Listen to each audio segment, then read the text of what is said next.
Hello, everyone, all hundred of odd of you. We'll just give it a couple of minutes while we let a few more people join. But welcome to the final Birds Meet webinar for 2025. We're thrilled that people could spare a little bit of time so close to Christmas when things are probably quite busy in our lives. But it's wonderful to have you all along here this evening. Thanks for joining us.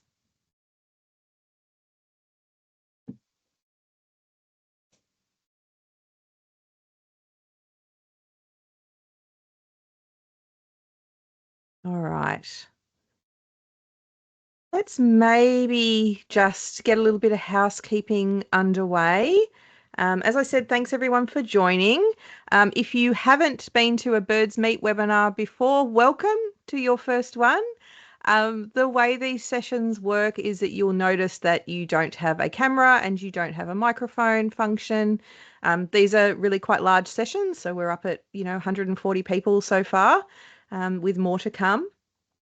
So what we do is we just limit that function, but you do have the ability to ask questions. So you will see along the top of your panel, you should have at least a Q&A function that you can click. So if at any time tonight you have any burning questions that you want to know about, please type them in the Q&A. I will be keeping an eye on it, and then when our lovely speaker Rochelle is finished her session, I will ask those questions on your behalf. We're also recording the session tonight, so if there are any problems, if you have any internet issues, don't worry. We are capturing the recording. We will be putting that up on YouTube, and then probably Thursday you will get an email from us with a link to the recording so you can go back and watch it, and you can of course share the link with your friends as well. So I think we'll get underway. I wanted to, before we start, acknowledge the traditional owners of the lands everybody is calling in on tonight, right across our beautiful country. I am Dharawal country, which is just south of Sydney. I want to pay my respects to elders past and present, and also acknowledge any traditional custodians of our lands that are here tonight. I am thrilled to bring Dr. Rochelle Stevens along today to talk to us about the impact of bird strike in Australia. I'm going to bring her up on the screen now. Here she is. Hi, Rochelle. Hi, Holly. So Rochelle wears many hats, I shall say, but she is a conservation scientist. She has expertise across a whole range of fields, but around sort of people and nature, and of course with a passion for birds. Her research has crossed a whole range of diverse topics, like bird and nature tourism, community conservation for threatened species, and citizen science, which is the one that I like to dabble in as well. Rochelle and I get on great because she, like me, is passionate about inspiring people to make space for nature. And she does that through arguing for lifestyle choice changes at home and away, all of which are going to benefit our amazing bird life.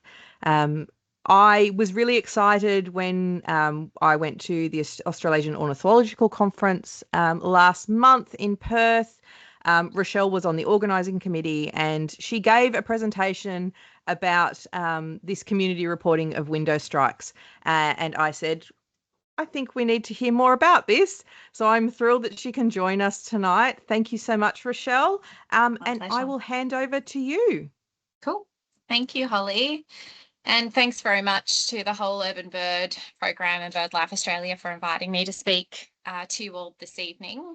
This is actually my first live webinar, I think. I've done records and a little bit of radio and TV, but I haven't done a live webinar. So bear with me if I stumble on my words. I'm human, but we'll see how we go. So I'm presenting some a little bit of a dabbling, I guess, in this space of window strikes. And I would also like to echo Holly in acknowledging all of the traditional custodians of the lands that we are meeting on tonight and listening into from, and just draw attention to the fact that something like window strikes affecting our birds is really a a post-colonial phenomenon, of course, here on this continent where we are. And this is something that in the time when our traditional owners were caring for country and living very connected with nature, this is not something that was affecting our birds. But unfortunately, with all of the modernisation that has occurred since colonisation here in Australia, it is becoming a more prevalent and concerning issue. So just would also like to acknowledge the undergraduate student that helped me pull some of this information together, Gauthami Kumaran. She was doing this as part of her third year final studies at Murdoch University where I work, and she decided she was going to help me pull some information together to present to you, and I did present this at the AOC as well, but I've expanded it a little bit for this evening. So first of all, I would just like to set the scene a little bit for you all. I'm sure many of the people on the webinar this evening are probably quite familiar with not only how urbanised Australia has become, but some of the impacts that that then has on our birds and biodiversity more broadly. And there's a list here to give you some insight into just the multitude of ways that urbanisation affects our birds. But of course, those two images there are taken from here in Perth, and the top image already shows some urbanisation, urban development underway, but then fast forward only a matter of a decade, and that's what we're now looking at. And what that means obviously is habitat loss and whatever patches are left becoming more fragmented and degraded as a result of activities that occur in urban areas. But when we create urban developments, of course, we bring our pets with us, so it brings with it a suite of introduced species to the Australian nature and landscape. We also know that urban areas tend to have a massive impact on localised climate, and hard surfaces and also the removal of vegetation means that all of the microclimates where our species previously existed change vastly. And I'm sure any of you that are joining from Perth this evening will know that we unfortunately here in the southwest have a pretty poor urban tree canopy, but when we do find trees and we stand under them, they're a lot cooler. And here in the southwest, certainly in the last few days, all of those trees that give us shade have been of critical importance with the heat wave. And then once people have moved in and are going about their business in urban areas, disturbance is the other issue. So it's one thing to remove habitat and to take away birds' homes, essentially, but then just the presence of us can create a bit of an issue for those species that do persist for some time. What we're talking about this evening is one aspect of this urbanisation issue, which is collisions between birds and windows or glass. But before I dive deep into that, if you're interested in a little bit of a plug for a paper that came out almost a year ago now, but I think is still completely topical. If you're interested in learning a little bit more about extending the conversation around birds in gardens, we all, and a huge testament to Holly's work over the years, we all know the importance of good garden design to attract and support birds. There's a lot more to this picture, and window strikes is one part of it. So feel free to jump online and track that little paper down. It was originally written for a more general audience. It did end up in a journal, a scientific journal, but it actually is very much a read to have with a cup of tea. So it's free, open access. You're welcome to find it. And in that paper, which is how I sort of wandered into this space of window strikes, we broke down this issue of urbanisation into two theme areas. Some of the threats to birds in urban areas that are quite distinct to the process of urbanisation and people living in urban areas, and then that conversation about enhancing habitat value of urban areas, and in particular our gardens. And what it became clear when we were talking about birds and urban areas is that it's all well and good to be thinking about all the good things we need to be doing, but we found that there's not a lot of point doing all those good things if we aren't also addressing the bad things. It's like trying to fill a bucket with a hole in it. And so we really need to deal with some of these threats, pervasive as they may be, to our birds, and window strikes is one of those. So The window strike research has been happening for quite some time all around the world, going back a number of decades now. Admittedly, a lot of this work has been championed in North America. And North America is quite different to Australia in the sense that it is more populated across more units of land. You see huge urban developments all the way across that whole continent. Compared to Australia, we have a much more dispersed urban population across North America. They also have a huge amount of affection for birds in their backyards, and among those birds are migratory species, specifically hummingbirds. And so one of the big catalysts to draw attention to this issue in North America was people starting to see huge impacts on migratory birds visiting their gardens on their annual migration and coming to grief with windows, essentially. And so there's been quite a bit of work examining what birds are affected, what types of windows pose the biggest threat, why this is happening to birds in North America.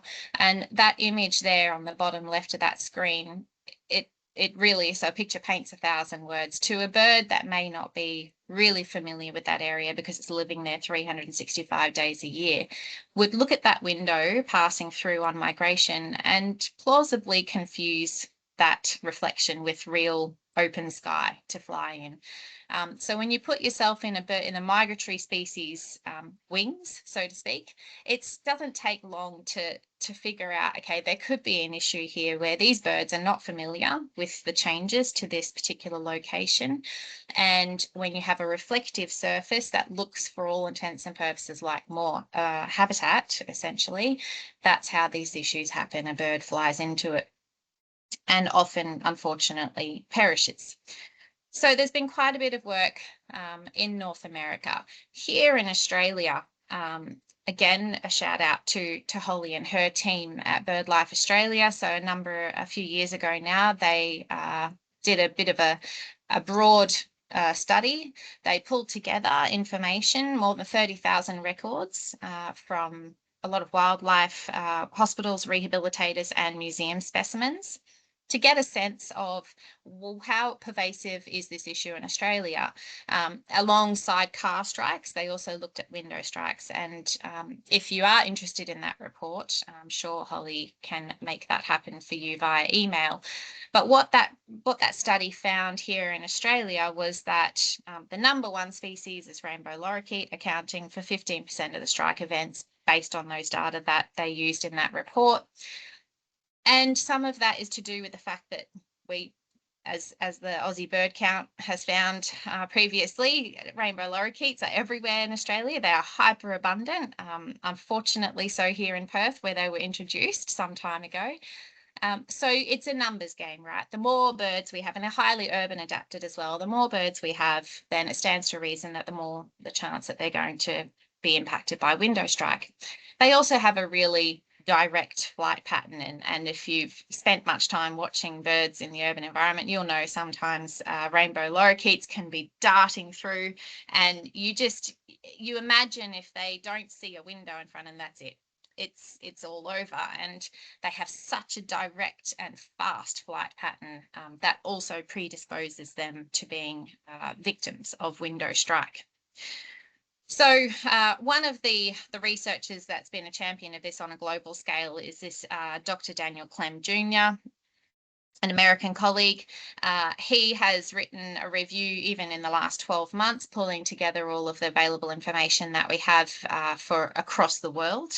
And he has also highlighted the fact that there are big gaps that around the world of exactly the scale of this issue, which birds we need to be concerned about, and the attributes that would be predisposing certain birds to these window strikes may be a problem for us as we start exploring other ways to create energy, of course, with wind turbines being an increasing feature in our landscapes. And he also speaks to some of the risks that this may pose, and that window strikes might be giving us some insight into what we can expect in that space.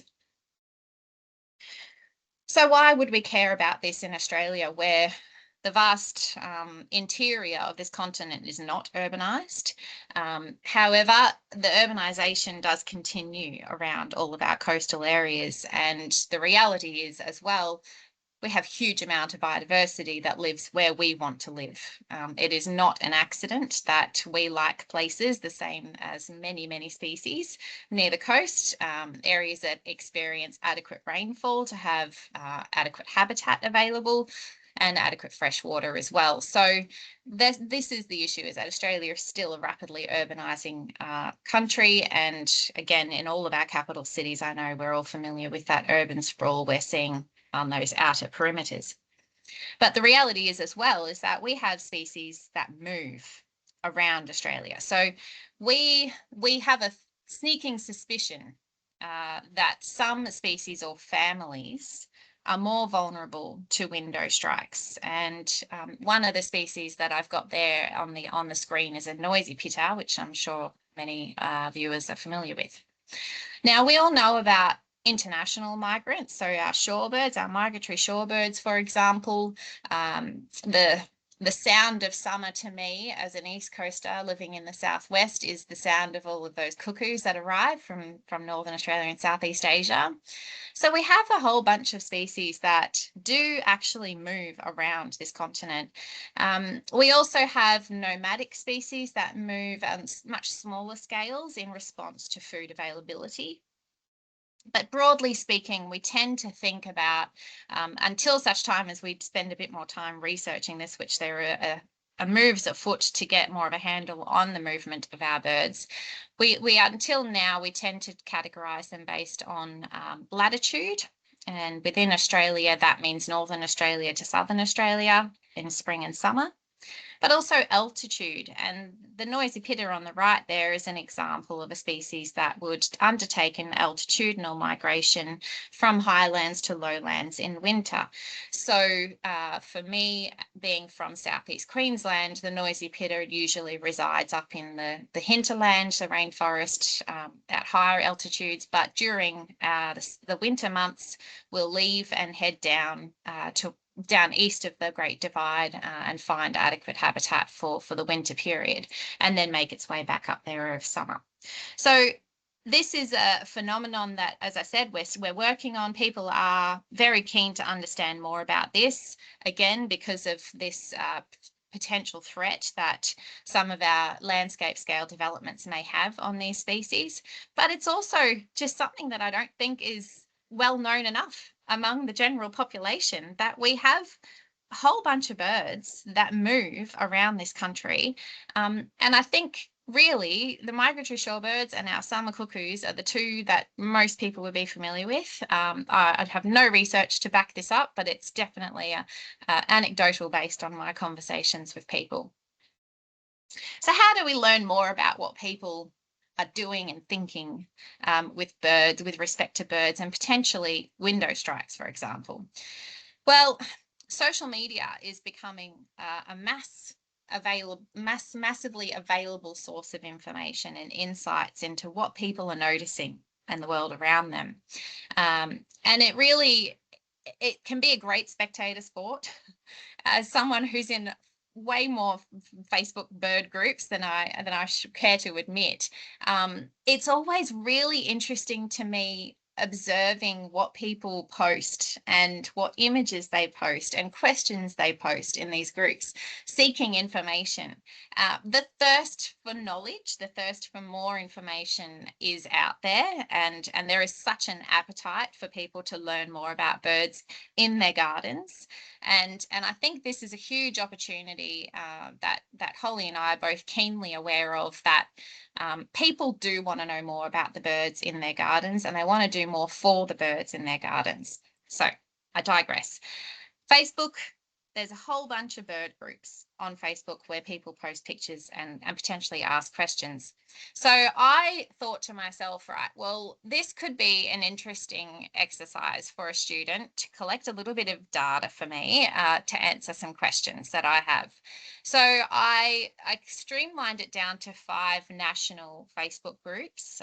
There are a lot more than that online. There's state-based ones, city-based ones, but I was interested in getting a snapshot from across the country, and bird groups that were focused on native and wild birds, as opposed to introduced species, but more specifically aviculture, so birds in aviaries and pet birds and things like this. So absolutely, we were keen to keep it focused on native wild birds. Now, within these groups, you have the ability to search for keywords. Which my local community group often reminds members when they ask a question that was only asked just yesterday about where to get a good hairdresser. So you can search in these groups the keyword and find previous posts that have also featured those words. So I set the student a search protocol where she sat down and she searched for window, glass, and strike in these 5 Facebook groups. And then we had a spreadsheet where she collected information about all of those posts. So what was the date of it? Where was the location if it was able to be determined from that post? The species that had been affected, and what the outcome was if that was clear. Now, something that I will say from the get-go, and it's a bit of a limitation, which is why this study really is more about what people post about in these groups than giving us a really accurate scientific indication of the numbers of which species are affected by window strike. People post pictures of these window strike victims, often seeking an ID.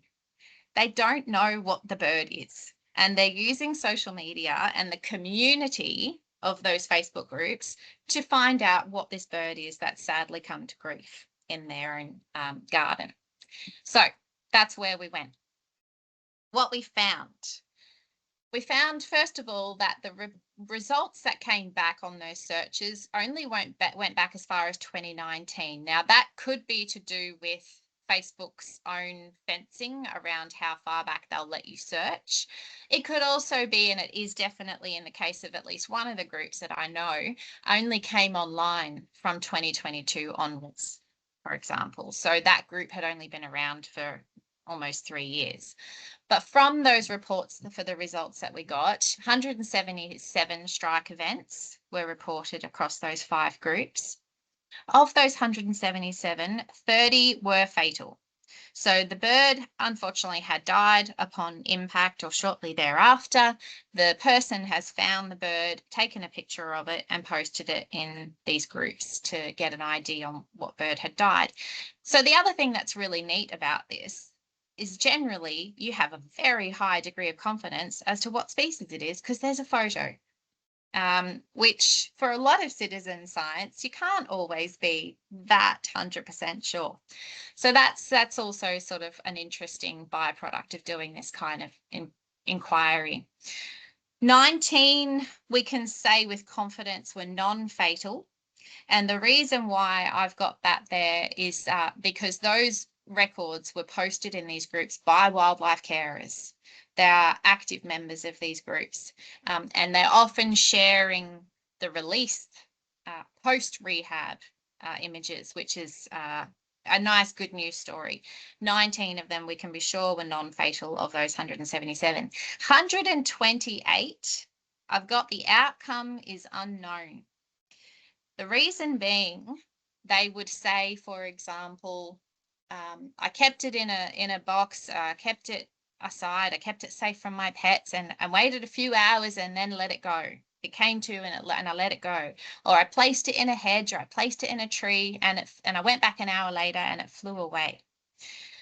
So we don't actually know whether those birds went on to live a long, happy life thereafter. We can't be really sure. So I'll come back to that as well. 38%. Now, this is conservative, based on how we define which species are nomadic or migratory. 38% strikes were impacting either migratory or nomadic species. And I've got there the months where these reports were happening. So we've got July and October as our peaks in this. So this is really interesting because it kind of suggests to me that there are two peaks around the time that our altitudinal migrants are moving and the time that our latitudinal migrants are moving. So that was also quite an interesting finding. Some of the species that we see: kingfishers make up 30% of those 177. So the family that comprise kingfishers makes up almost a third. Fruit-eating doves, 9%, and cuckoos, 9%. So they're the three families with the highest percentage across that 177. All three of these are known to either be strongly nomadic in terms of food availability, fruit-eating doves, or absolutely migrants in the case of kingfishers and cuckoos. Rainbow bee-eaters, 7, and red-browed finch, 8 as well. Now, honey-eaters also come out. If I go to the next slide, you'll see how about almost a bit over halfway down the slide, Meliphagidae is our honey-eaters family. So that's pretty high. Relative to cuckoos and fruit doves, it's pretty similar. But this is at the family level. And honeyeaters are among our most diverse families in Australia. So when we look at it at species level, this is you've got a higher chance of having more honeyeaters anyway, because we have so many honeyeaters. It's a bit like the rainbow lorikeet phenomenon that we found in Holly's report. The bowerbird catbird one, that is a bit of a funky result, and this is where the limitations of having this kind of information coming from social media kicks in.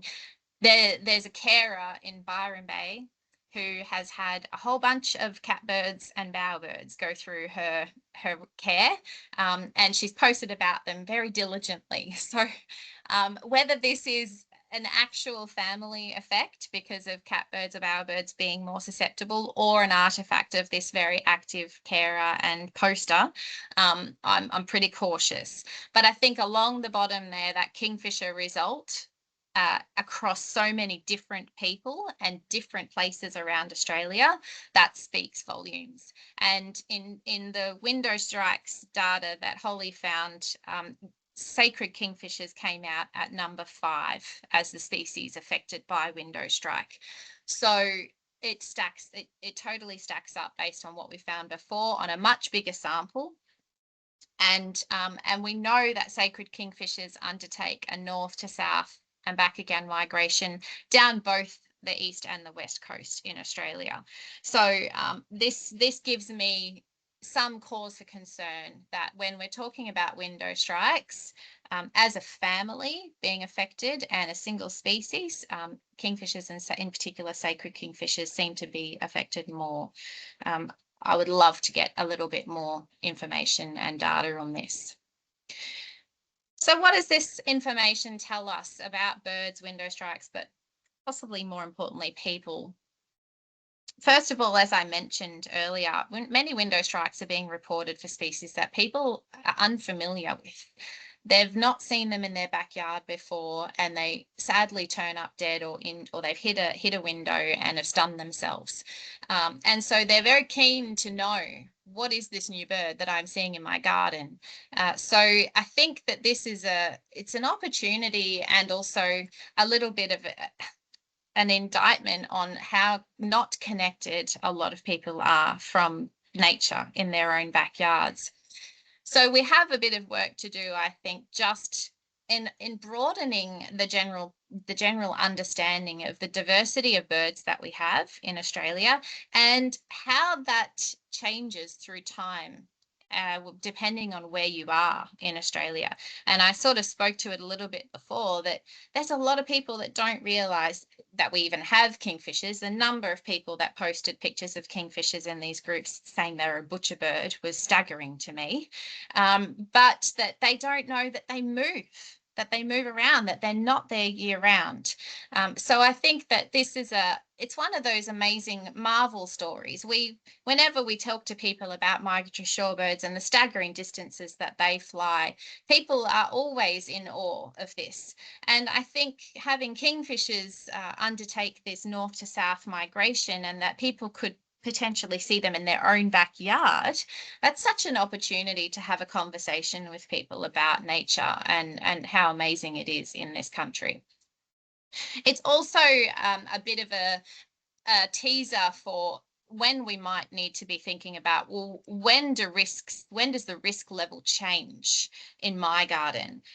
Is there a particular time of year when I should be thinking, oh, it's that time of year again, I better do something about the potential for window strikes in my garden?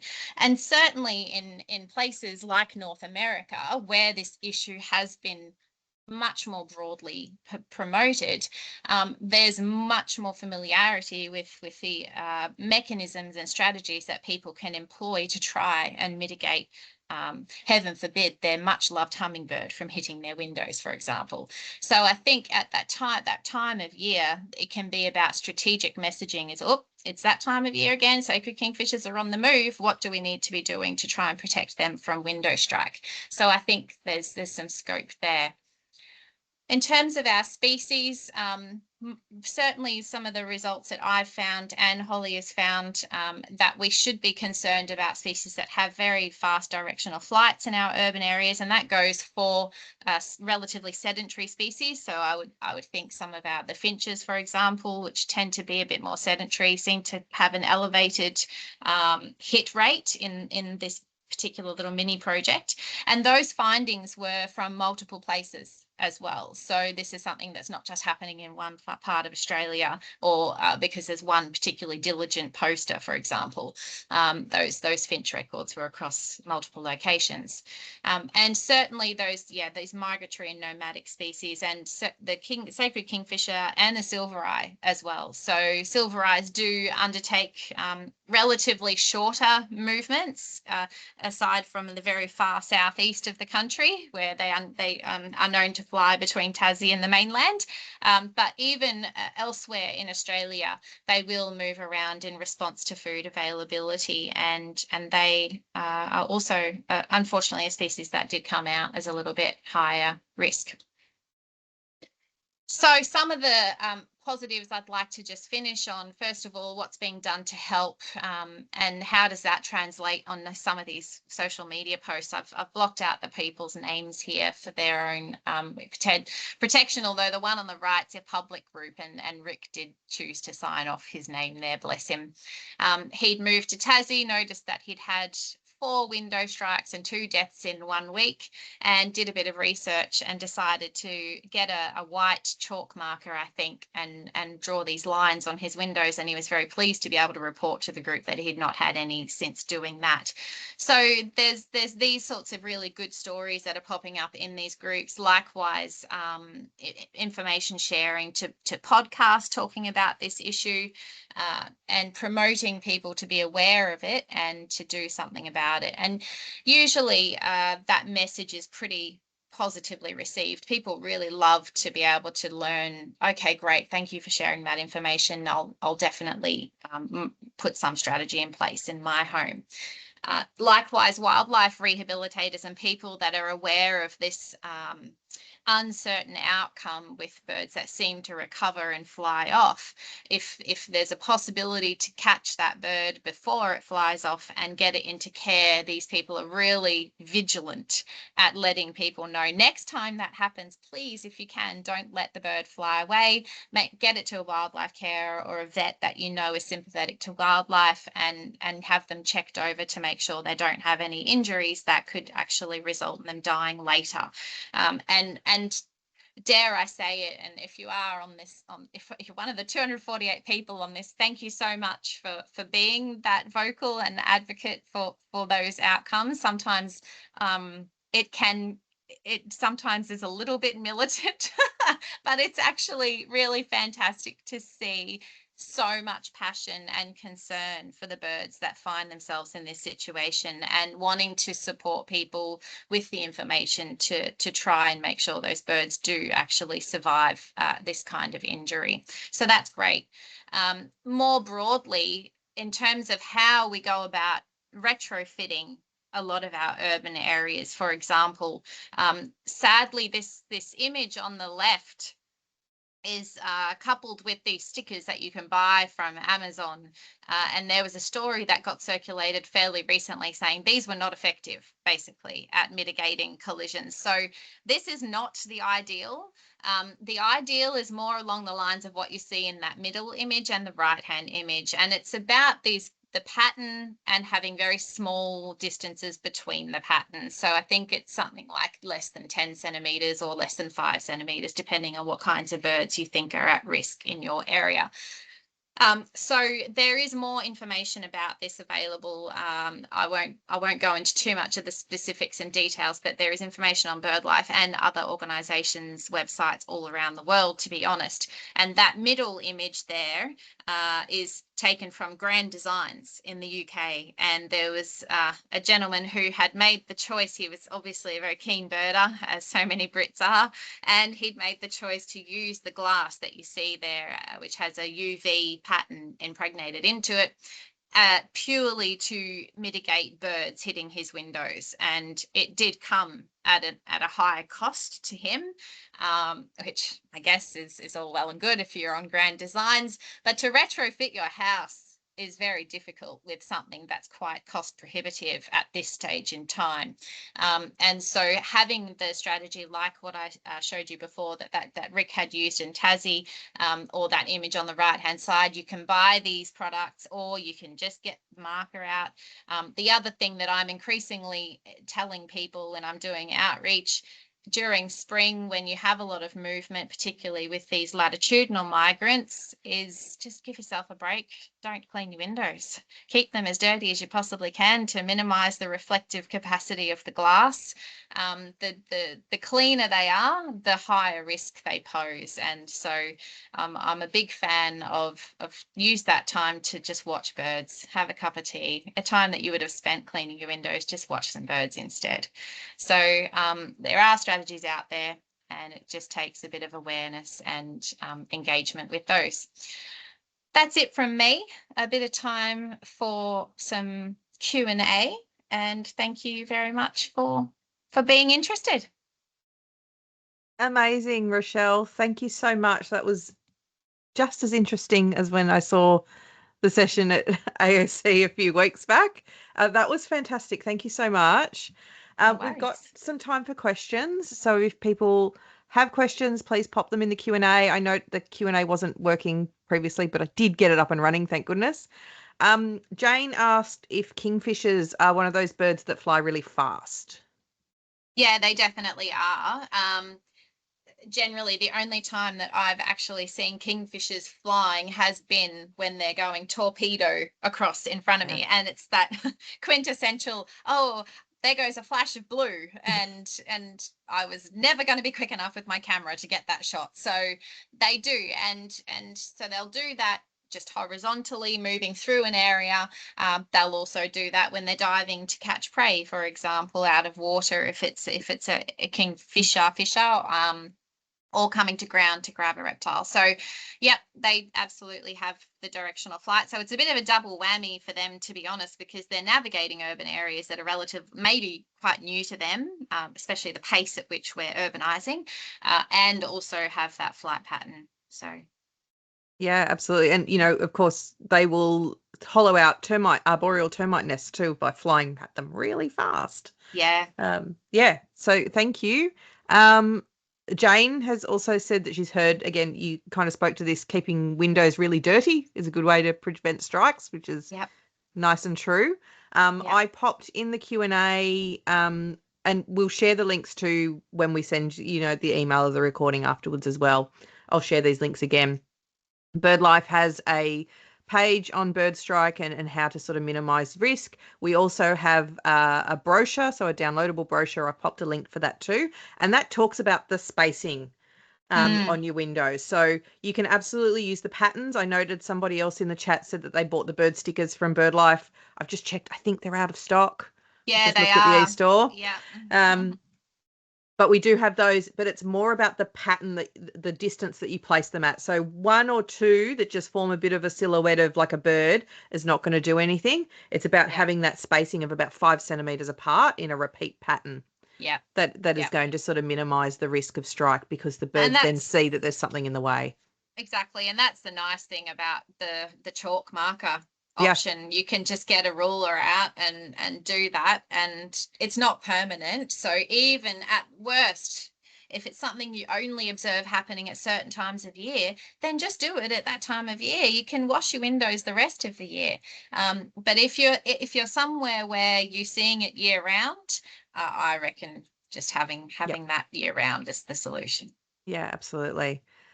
Kelly has just asked for clarification around migratory birds. Are migratory bird strikes happening more at nighttime, which is what tends to happen in the US, or daytime in Australia? Oh, that's a good question. That wasn't something that we were able to determine in this little exploration that I did with this student. But certainly based on some of the information that we heard at the AOC, at this big ornithological conference, for anyone on the call that wasn't there, there is a lot of movement in this space of bird movement.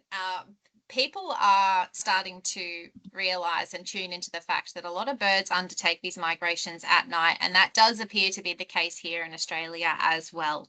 And what that means for how we understand migration, because we need to be collecting information and data at the time that's actually meaningful for birds, right? And one of the reasons I love doing bird stuff is that I'm a morning person. And so historically, I've always thought, because I am so staunchly diurnal, birds and I are like this.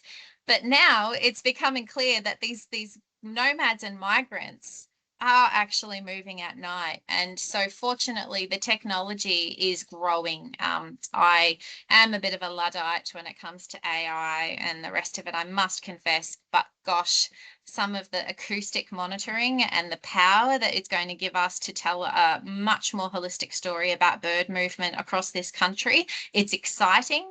And as Dave Watson said, it's terrifying, because we are about to be inundated with more data than we will know what to do with as scientists.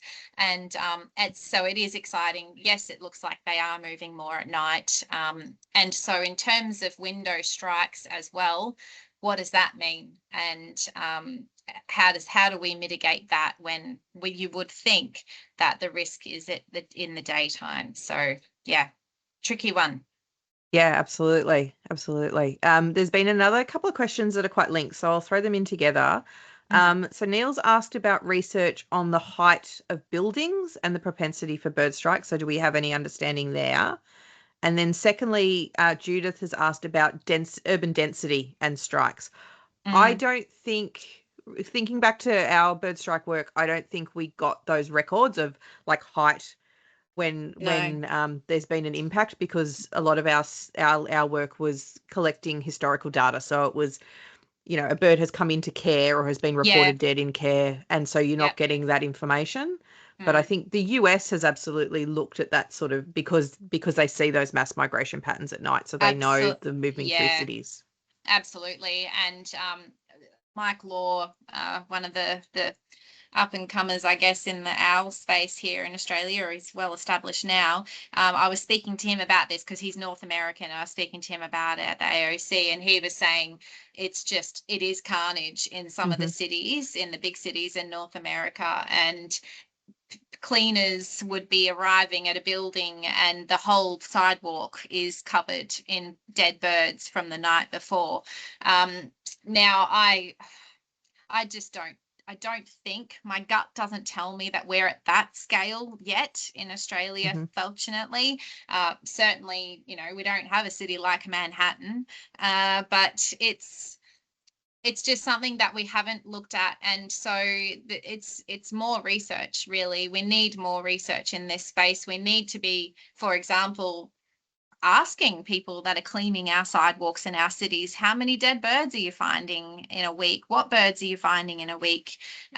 It's something that is quite off the radar here in Australia, and without deliberate research in this space, it's really difficult to pin down those sorts of questions.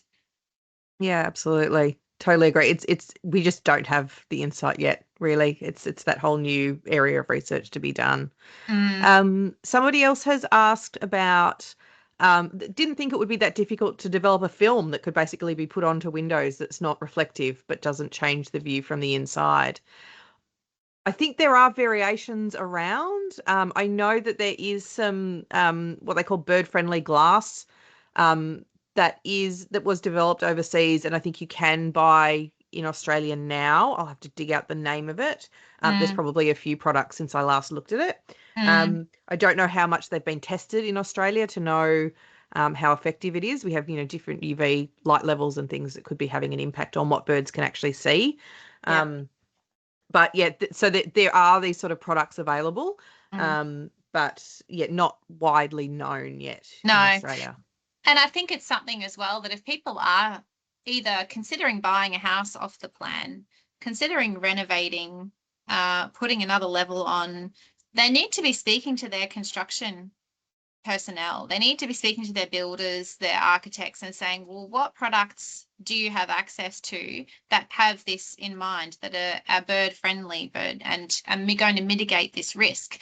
And it needs to be put back on the industry to a certain extent as well. The more demand we see, the more they will start to go, oh, actually, I probably need to be looking into this and sourcing suppliers for this kind of material. We need to be having those conversations, because it's not dissimilar to when I was a kid. If my parents had built a house, you would go to the block, you would stand there with your builder, and you would say, we want to keep that tree, we want to keep that tree, we want the house to be here. That is so different to how we build houses now, in especially these big estates. Don't want to name and shame.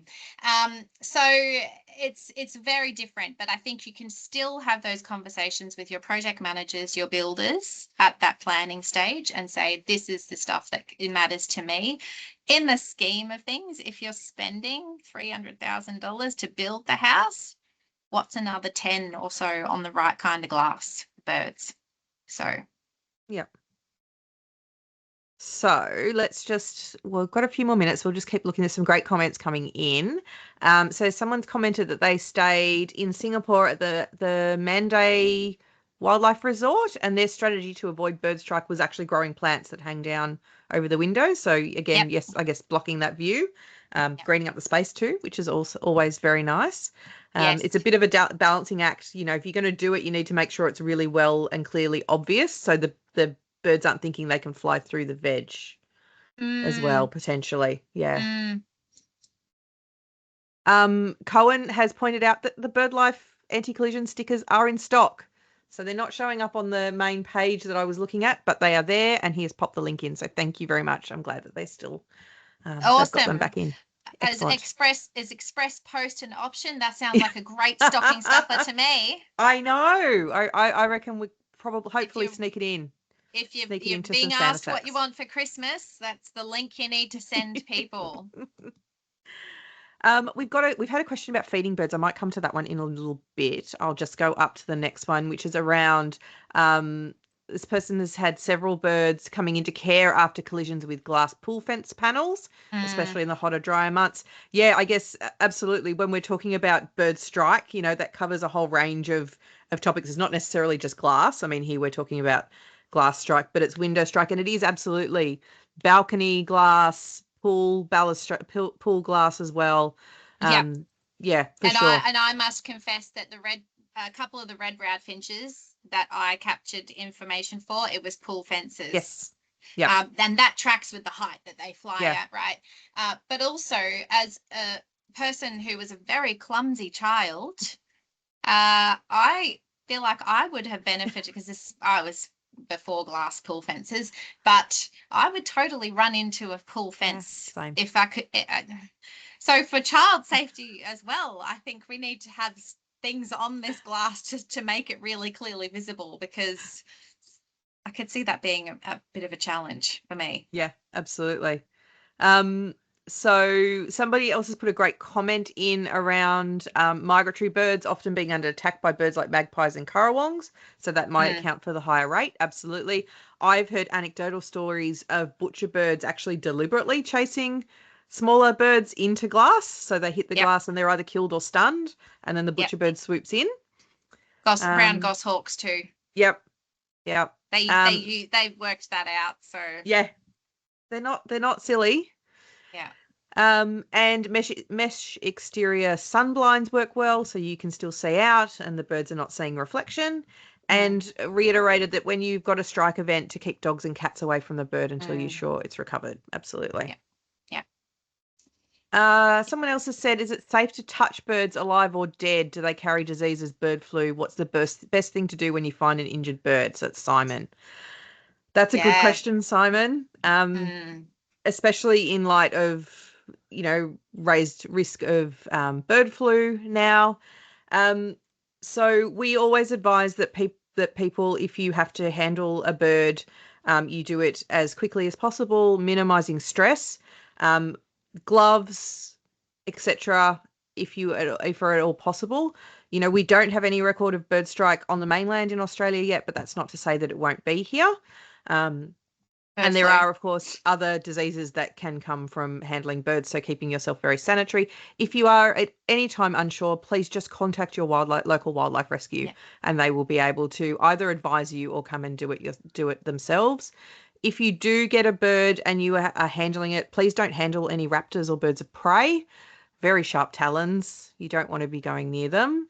So smaller birds, get them into a box with holes. Keep them very dark and very quiet. Do not feed them. Do not give them water.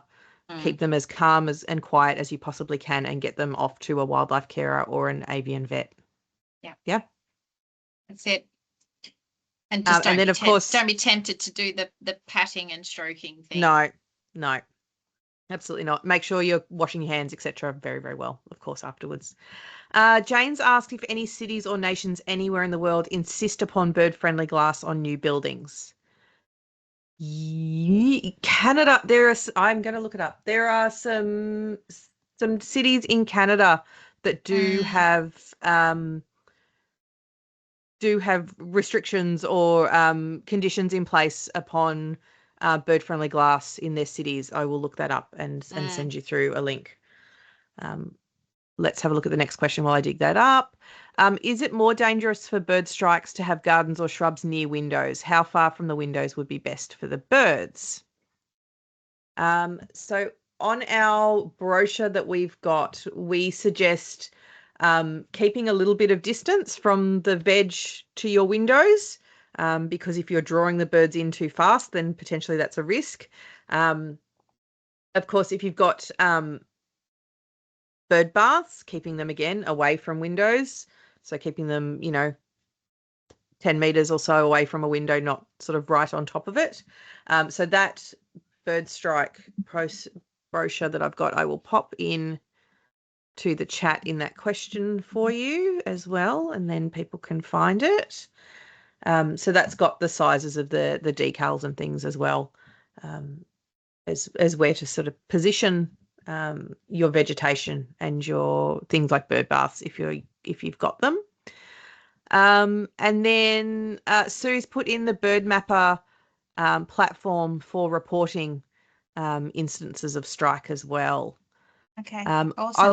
I'll also note that if anybody does bird data surveys, our general bird data surveys, which are just your everyday going to do a 2 hectare 20-minute count or report an incident or sighting, there is now a function in there to report injured or dead birds too. So we capture that information. So if you're doing a bird survey and you come across something, you can add that information into that platform as well. Thanks, Sue. And I just thought it's worth saying as well, I think that you may not think that this is an issue for you in terms of it's not something you've witnessed before in your property. And so you could plausibly think it's not something you need to worry too much about for your own home and modifying, and that's fine. But I think having an awareness of this issue and being able to share this information on, because we all do know somebody who said, oh, I had a bird hit the window today.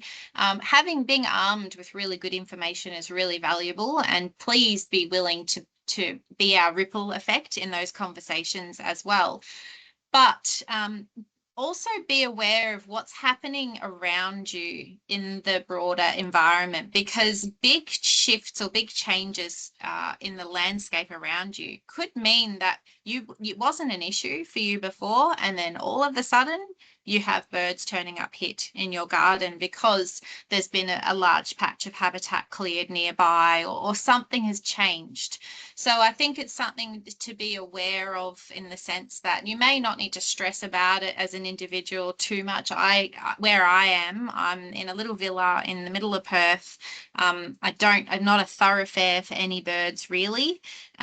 And I've got a pergola which actually covers the biggest windows on my house. So I've not had this as an issue myself, but I'm always aware that it could happen at some point, especially if, a whole bunch of trees get cut down nearby or something like that. So I think it's really good to be, forewarned is forearmed, but just to be aware that you could find yourself in this situation of having to make some kind of adjustment, even though you previously didn't think you were at risk of it. Yeah, absolutely. Excellent point, Rochelle. I'm just double checking that there's no more questions. Oh, so there was that question about bird feedings. So feeding birds absolutely, as the author has just said, brings birds in close to us. And so sometimes the kookaburras and the king parrots will be knocking at the glass. Should we stop feeding them? You're unlikely to be increasing strike risk if they're knocking for food because they're not flying at the reflection very fast. But bird feeding, of course, can cause problems in other aspects though. So you've obviously got some birds that have trained you very well if they're knocking on the glass for food, and so you can find issues with feeding where you are potentially feeding a lot of food to birds if it's food that's not good for them, which a lot of the food that we tend to feed isn't. You can also spread disease because you're bringing in often large numbers of birds together, and so that's where we see things, particularly like beak and feather disease, being spread amongst bird feeders. So it's certainly not something that we encourage people to do because it can go quite wrong. Having said that, I know lots of people get a lot of enjoyment from feeding birds, and you've obviously got some birds that are very enjoying the little service that you provide. We know that they don't become dependent on you, so even though they give you the sad puppy dog eyes, they can go and forage naturally, which is really good. So the BirdLife Australia website does have some info about bird feeding, so I will pop the link in there for you. I would suggest if you do it infrequently, so it's not something that you're doing every day. You're keeping everything that you are putting food out on impeccably clean, so making sure you're cleaning up straight afterwards. You're not leaving food out for very long, and that you're considering what you're feeding. So making sure that you're not feeding mince because it gets stuck on beaks, not feeding bread, not feeding a whole heap of sunflower seeds. So that's a few things not to do, but I'll pop in the link for you, some advice from BirdLife that you can take a read of as well. I'll just dig that out in a second and I'll just check for more questions. So someone has suggested if BirdLife could test or sell the UV markers. The ones at Officeworks are permanent, and I'm reluctant to use them on Windows in case they're visible in certain light and can't be removed.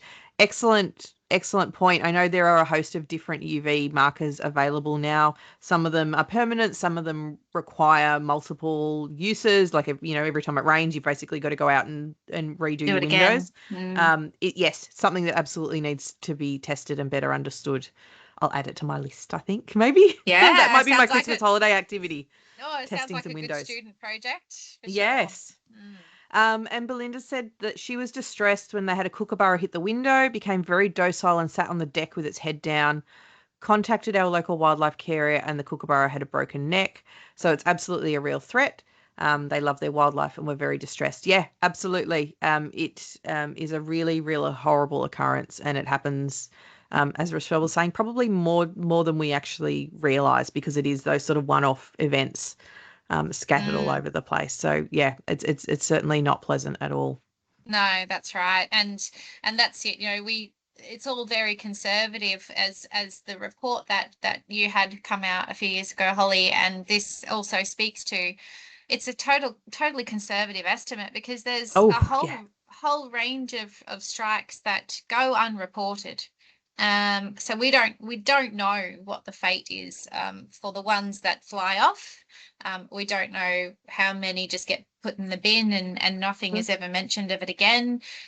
So it's definitely a bigger issue than I think we really understand as yet. But we probably don't need to collect lots and lots of data to know that we should do something about it. Yes, absolutely. Excellent point. Totally agree. I think it's much wider than we actually have data on, for sure. Okay, let's just check if we've got any more. Somebody's posted a good link to the wires impact of feeding. I'll pop the link for the BirdLife one in there too. That's a good place for it. And then we've had on the Gold Coast at the end of April every year, there's shearwaters crashing into high-rise hotels for about a week. And yeah, you've got those seabirds coming in that are often exhausted. And that's where you said get those sort of mass wreck events where you get sort of dead and dying shearwaters already coming up and washing up on beaches. And so I can imagine too at the Gold Coast where you've got those high rises and probably a lot of lighting at night as well, could potentially be increasing risk of strike there as well. Yeah. Well, I think we are pretty much at time. Well done us. That was fantastic. Thank you so much, Rochelle, for coming along My pleasure. and talking about this really interesting topic that I'm so glad that we got to cover. I hope people enjoyed the session. As I said, we'll send out an email with the recording for everybody probably in a day or two as we get that uploaded and the email sent out to you. We'll pop links and things into that email as well. Thank you so much for joining us for the last Birds Meet webinar for the year. We will be back next year, probably not January. Let's say February. Give us some time to plan some great talks for you all. Thank you to everybody for coming along to this session, other sessions. If you have missed our previous recordings, if you search for Bibby, Bibby TV on YouTube, that's where I put all of our Birds Meet recordings, plus a whole host of other videos. So you can catch up on them there. I hope everybody has a very Merry Christmas, a nice relaxing end to 2025, and a nice, lovely, joyous start to 2026. We've still got a little bit to go, but we're almost at the end of the year. I hope everybody gets to do some nice birding wherever you are, and the birds are going to bring you a little bit of joy as we roll out to the end of the year. Thank you again, Rochelle, for joining us. I'm so thrilled that you gave us such a fantastic presentation tonight. My pleasure. Thank you, everybody. Have a wonderful festive season. Thank you, and good night, everyone. Bye.